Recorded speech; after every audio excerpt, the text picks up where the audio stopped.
Jo no faig res dolent, només treballo i prou. No tinc temps ni per pecar. El pecat és fer alguna cosa molt greu, com matar algú. Els pecadors són els polítics, que fan el que volen i ningú els hi diu res. Però què és realment el pecat?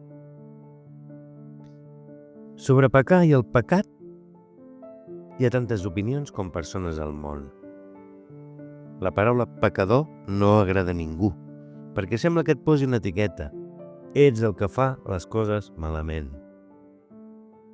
Però anem a la paraula de Déu, on trobem la veritat. A Isaïes capítol 53, verset 6, llegim: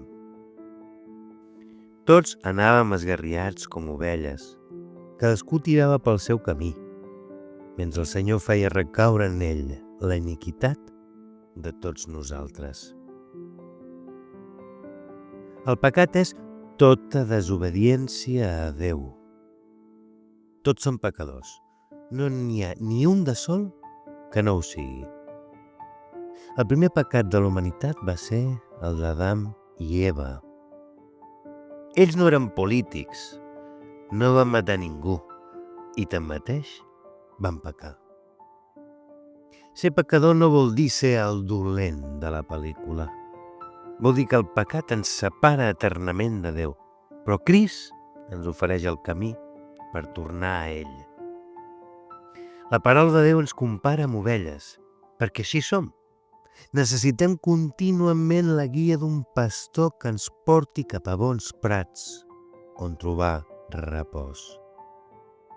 Pecar és viure la vida com tu vols, com jo vull, sense sotmetre el regal de la vida al bon pastor. Jo he vist la vida amb alegria, amb goig, amb passió i amb diversió. M'esforço per seguir les indicacions de Jesús, però tot i així també sóc pecador. Un pecador que ha estat rentat amb la sang preciosa de Jesús, aquella que va vessar perquè avui puguem dir que som lliures del pecat. La llibertat és saber que tens dues opcions: viure la vida a la teva manera o viure la vida a la manera de Déu. El perill de viure com una ovella dispersa és que no saps cap a on vas. No controles el que passa a la teva vida i no vius en plenitud. Quan vivim lluny de Déu, sovint els resultats són ansietat, tristesa profunda o fins i tot desesperació. Per què, si tenim la resposta a totes les nostres preguntes, continuem fent el que ens dóna la gana? El pecat sempre crida a més pecat, si no el frenem. Però jo no freno el pecat amb les meves forces, sinó amb les forces del Déu Altíssim, que amb el seu sant esperit em capacita per viure en la llibertat que he escollit per seguir-lo a ell. Hi ha una altra opció que no és viure la vida com si fos un viatge amb una sola parada. Tots arribarem en aquesta parada, però a quina estació vols baixar tu? Acompanya'm en aquesta oració.